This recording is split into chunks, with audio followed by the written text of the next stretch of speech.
रुमॅटॉलॉजी हा एक रिलेटिव्हली नवीन विषय आहे आणि रुमॅटॉलॉजी म्हणजे काय ह्याच्याबद्दल समजून घेऊया.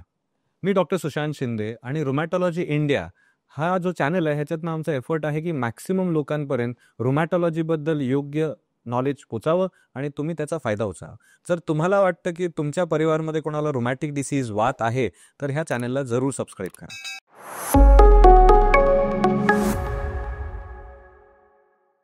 हे बघा, रुमॅटिक आजार हे काही नवीन नाहीत, पण रुमॅटॉलॉजी हा विषय नवीन आहे आणि ह्या विषयात जे होणारे ॲडव्हान्स ट्रीटमेंट येत आहेत ह्याचा जर कोणाला रुमॅटिक आजार असेल तर त्यांनी नक्की फायदा उचलला पाहिजे. पण त्यासाठी समजणं गरजेचं आहे रुमॅटॉलॉजी म्हणजे काय आणि कोणाला ह्याची लक्षणं असतात.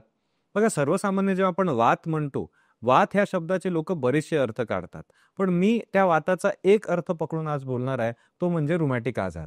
तो आता मी जे बोलतोय त्याच्यामध्ये असं मानून चालूया की जेव्हा मी वात शब्द वापरतोय मी रुमॅटिक आजारबद्दल बोलतोय. रुमॅटिक आजार असे असतात जे शरीराच्या आतूनच सुरू होतात.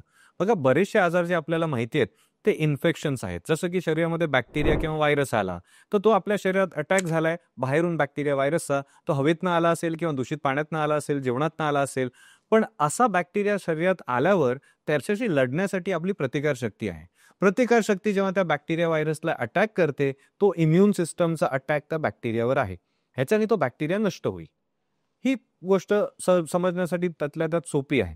पण आता काही आजार असे असू शकतात ज्यामध्ये आजाराची सुरुवातच शरीराने केली आहे, त्याच्या प्रतिकारशक्तीने केली आहे. ही प्रतिकारशक्ती एक फायटिंग सिस्टम आहे आणि ही फायटिंग सिस्टम जर गरजेपेक्षा जास्त काम करायला लागली, जर गरजेपेक्षा जास्त अशा गोष्टी बनवायला लागली ज्या फायटिंगसाठी बनल्यात पण बाहेरून कोण आलंच नाही, काही ट्रिगरच नव्हता, कुठल्या कारण नसताना जर इम्युन सिस्टम ऍक्टिव्ह झाली तर ह्याला आपण ऑटो इम्युन आजार म्हणतो.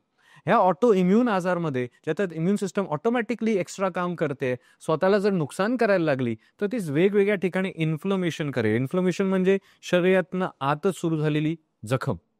हे समजणं महत्वाचं आहे. बाहेरून आलेलं बॅक्टेरिया व्हायरसला आपण म्हणालो इन्फेक्शन आणि शरीरातच असं जखम सुरू झाली बिना बॅक्टेरिया व्हायरसचं, तर त्याला मी शब्द वापरतोय इन्फ्लमेशन. तर ऑटो इम्युनिटीमुळे जे इन्फ्लमेशन होणार ते जिथे जिथे होणार त्याची लक्षणं सुरू होणार. सर्वात जास्त इन्फ्लमेशन आम्ही बघतो सांध्यांमध्ये. सांध्यांमध्ये होणाऱ्या आजाराला आम्ही म्हणतो आर्थरायटिस. मग इन्फ्लमेशनमुळे होणारा आर्थरायटिस म्हणजे इन्फ्लमेटरी आर्थरायटिस. आणि हा जो इन्फ्लमेटरी आर्थरायटिस आहे त्याचं कॉमन नाम आहे रुमॅटॉइड आर्थरायटिस. ह्यालाच बरीच लोक आमवात म्हणून ओळखतात. सो रुमॅटॉलॉजी हा तो विषय आहे ज्याच्यात ऑटो इम्युन आजारमुळे होणारे इन्फ्लमेशन शरीराच्या वेगवेगळ्या भागात जे होत आहेत त्याला समजलं जातं आणि त्याची ट्रीटमेंट दिली जाते. रुमॅटॉलॉजीच्या पेशंटची वेगवेगळी लक्षणं असू शकतात. पुढच्या व्हिडिओमध्ये नक्की ऐका की कुठली लक्षणं अशी आहेत जी रुमॅटिक आजाराची आहेत. पण एक कन्फ्युजन लोकांना नक्की राहतं की रुमॅटॉलॉजीचं सर्वात कॉमन लक्षण सांध्यांचं आहे. सांधेदुखीचं लक्षण असल्यावर बरेच लोकांना वाटतं की हा हाडांचा आजार आहे आणि हाडांच्या डॉक्टरकडे गेलं पाहिजे, जे म्हणजे ऑर्थोपेडिशन. आता ऑर्थोपेडिशन हे माझे जे मित्र आहेत हे सगळे ट्रेंड सर्जन आहेत.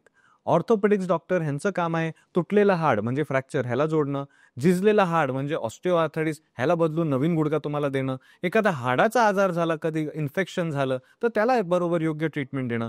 ही सर्जिकल ट्रीटमेंट्स सर्व ऑर्थोपेडिशन देतात. त्यांचं इम्युन सिस्टमची त्यांचं ट्रेनिंग नाही आणि ते त्यांचं काम नाही. ते काम रुमॅटॉलॉजिस्टचं आहे, ज्यांचं काम आहे इम्युन सिस्टम रिलेटेड जे आजार आहेत त्यांना ट्रीट करणं. तर एक सोप्या तरीकेमध्ये कसं समजायचं की जर मला सांधे दुखतायत तर मी ऑर्थोपेडिशनकडे गेलं पाहिजे की रुमॅटॉलॉजिस्टकडे गेलं पाहिजे? ह्याला एक सोपी ट्रिक आहे. जर तुमचा एकच सांधा दुखत असेल, जर तुमचा फक्त गुडघाच दुखतोय, फक्त कंबरच दुखते, तर तुमचा पहिला स्टॉप पाहिजे ऑर्थोपेडिशन. ह्याच्यात काहीच डाऊट नाही.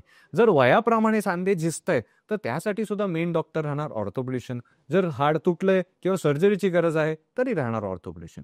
रुमॅटॉलॉजिस्ट कुठे लागणार? जर तुम्हाला कमी वयात सांधे दुखायला लागले, 40च्या आत सांधे दुखतायत, जर एक नाही बरेचसे सांधे दुखतायत, फक्त गुडघा नाही हात दुखतायत, सकाळी उठल्या उठल्या सांधे अकडलेले राहत आहेत, ताप येतोय ज्याला काही कारण समजत नाहीये आणि असे आजार प्रतिकारशक्तीचे आहेत असं कोणी डॉक्टर म्हणत असेल तर त्यासाठी रुमॅटॉलॉजिस्टना भेटण्याची आवश्यकता आहे. रुमॅटॉलॉजी इंडियाच्या ह्या चॅनलवर आम्ही बरेचसे व्हिडिओ अपलोड केलेले आहेत. हे व्हिडिओज तुम्हाला वेगवेगळ्या रुमॅटिक आजारांबद्दल सांगतीलच, पण तुम्हाला काही प्रश्न असतील तर ते कमेंट सेक्शनमध्ये टाका. मी आणि माझी टीम पूर्ण प्रयत्न करू की तुमचे उत्तरं तुम्हाला पोहोचवू. आणि ऐकल्याबद्दल धन्यवाद. नमस्कार. जय हिंद.